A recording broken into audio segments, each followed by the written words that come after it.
Hi everyone, it's Faylock here and welcome to my video on world quests. This is my favourite feature in all of Legion and you will probably come to see why throughout this video. Now, first of all I should say that world quests are kind of like a replacement for the old daily quest model where you would go to a quest hub and you'd pick up your quests, you'd go and do them and then come back the next day and repeat. World quests are like the next evolution of that, and there's a lot less repetition involved because there's a huge variety of them. Now, the way world quests work is your map, once you reach level 110, you'll do a quest line and you will unlock world quests. And your map will then begin filling up with different quests on each zone. You'll have them be between 5 and 10 at a time, around that number. Seems to be what I'm seeing a lot. And over the course of time, it can be a few hours or it can be a day, and over this course of time, the map some quests will go away and new quests will be introduced. So it's kind of like a constant refreshing system. Some quests will last 3 to 6 hours, other will last a day or two, and something like world bosses will last for several days. So that's kind of how it works, but I'll go into more detail here. So first of all, I'm looking at the map here of the Broken Isles, and you see on the bottom left I have like these 3 slots here and some quest icons. These are your daily emissary quests. Every day when the daily quest resets, you'll get an emissary quest showing up here. And basically, you will just have to complete 4 world quests for a specific faction. So today I have the Night Fallen, and I have the Court of Farandis. And then there's a slot for one more, which will come up on the next reset. So the objective is always the same, do 4 world quests. The only difference is in which faction you're doing it for, because every world quest is tied to one faction. So, for example, the Nightfallen are largely found in Suramar, so that's where I'll find the world quests for the Nightfallen. Court of Farandis are largely found in Azuna, that's where I'll probably find those. Once you've done your 4 world quests, you just need to go to the emissary. So, for example, the Nightfallen one will be in Suramar, the Court of Farandis will be in Azuna, the Kirin Tor will be in Dalaran, and so on and so on. You just go to the location, it'll be shown on your map when you've completed it, and you go and deliver it, and you'll get a loot box which can contain gear, gold, order resources, stuff like that. And you'll also get a good chunk of rep, around 1500.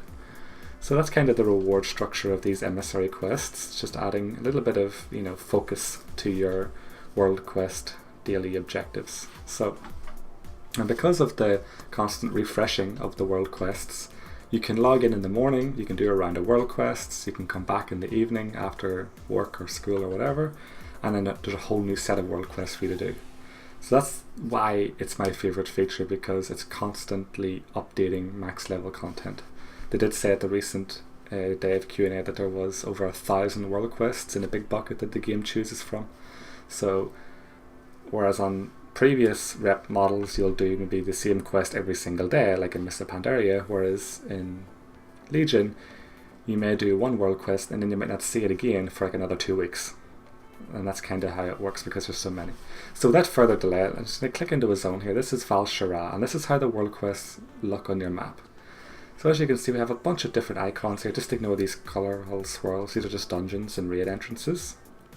But these quest icons are what we want to focus on. So we have a bunch of quest icons here, as you can see. Now these quest icons here with like the brown background, these are solo world quests. So if I mouse over them, you'll see the name, Tangled Nightmare, the faction who it's tied with, which is the Dreamweavers in this case, the amount of time that is left for this world quest. So after that time is expired, the world quest will disappear. The objective, which is in this case release some druids, destroy some totems, kill some creatures of the nightmare, and then the reward, which is just over 78 gold. So once you go to that location, you'll get a talking head that'll explain why you're doing the objective, and that's the case for all of them. And you'll have on your quest tracker, there'll be like a new window there for world quests, and that will keep your progress in check. And once you complete it, you'll get your reward automatically then, right there and then. And there's different types of world quests. Like I said, this is solo world quests here, these quest icons with the dark background. If I move down here, there's a quest icon with a blue background, and that means you need a group of around 2 or 3 people, because you'd have to kill, mostly have to kill an elite or something. You have 2 cross swords here, which references PvP world quests, And once you go to the area of a PvP world quest, once you enter the area, you will be automatically flagged for PvP. You get like a little warning, and you'll have like 15 seconds to get out of the area if you don't want to be flagged. You also have like a professions world quests. Right now I'm a herbalist, so I have a herbalist world quest here, and you can see I just have to go and gather some fellwort, and the reward for that is fellwort, which is kind of like the equivalent of frost lotus from Lich King. Now when you go there, like there'll be like a mob protecting it or something, or channeling it, so you just have to kill him off and then take it.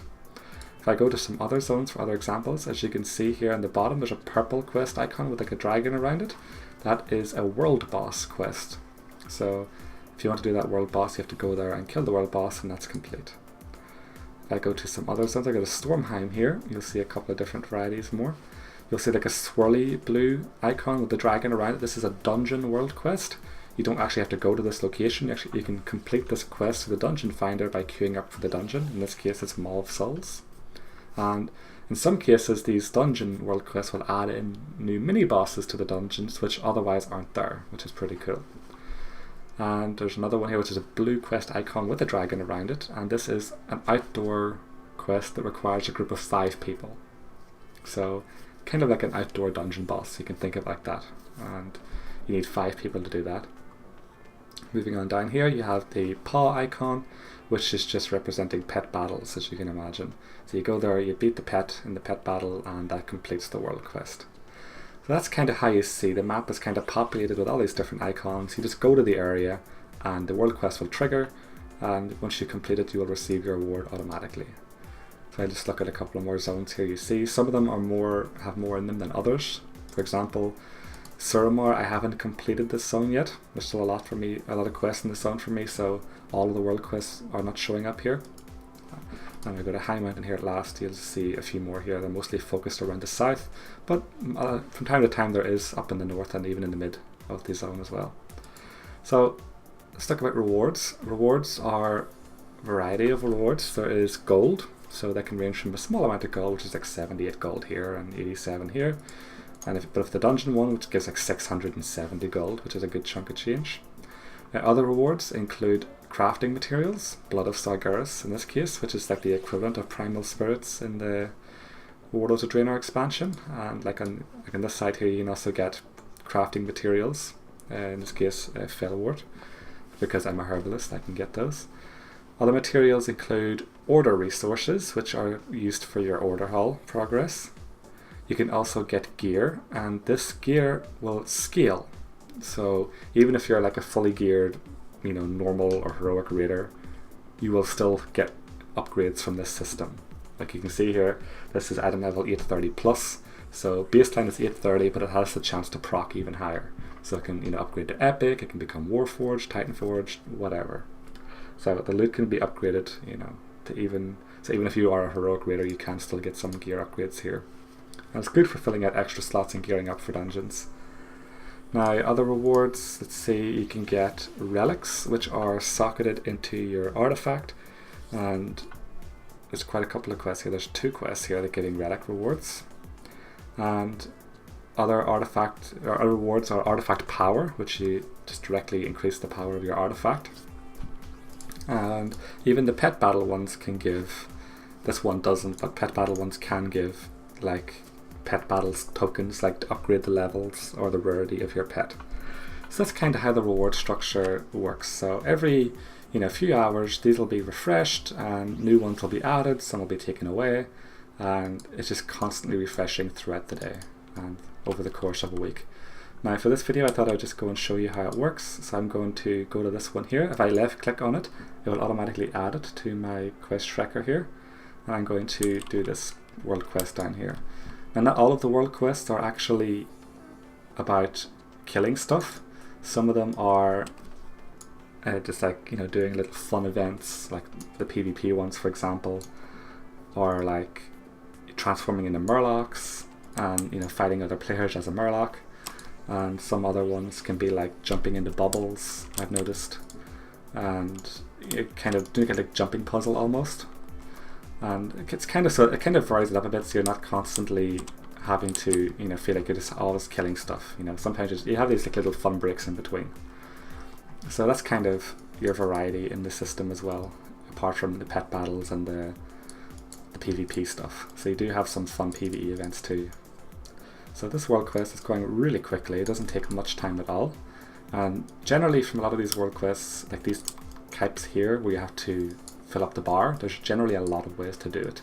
In this case, you know, it's killing drag bars, it's kicking fish into the river, it's spraying the drag bars with this bug spray, it's setting fire to these nets, and you can see how quickly I'm filling up the bar here. It's just so simple, so easy, and it's just a nice quick reward that you can do. You can do in little chunks. Like if you don't have a lot of time, you can literally just log in, do a couple of world quests, you know, cherry pick the ones that, you know, can give you gear and boost your character up.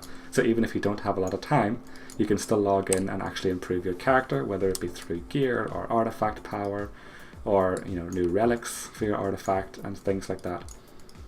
So this is why it's just my favorite system, because it's just a lot of variety and it just keeps you busy. That's the main thing, because as you all know, if you played Warlords of Draenor, there really was not a lot of stuff to do at max level, and this kind of is a solution to that. So as you can see, that was really simple. I just have to do this one last net here, and once I do that, world quest will pop up. I've completed it. I'll get like a talking head, you know, saying thank you, and I got some order resources, 450 order resources for my order haul.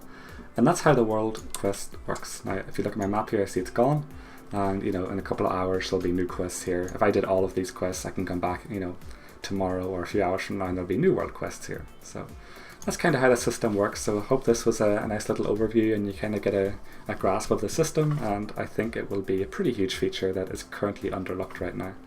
So yeah, and one final thing, once you unlock world quests, you will actually get this Flight Master's whistle. Once you click it, a bird will come and pick you up and take you to the nearest Flight Master, and you can then fly to your next world quest. And this only has a 5-minute cooldown, so it's pretty much always available after you finish every world quest.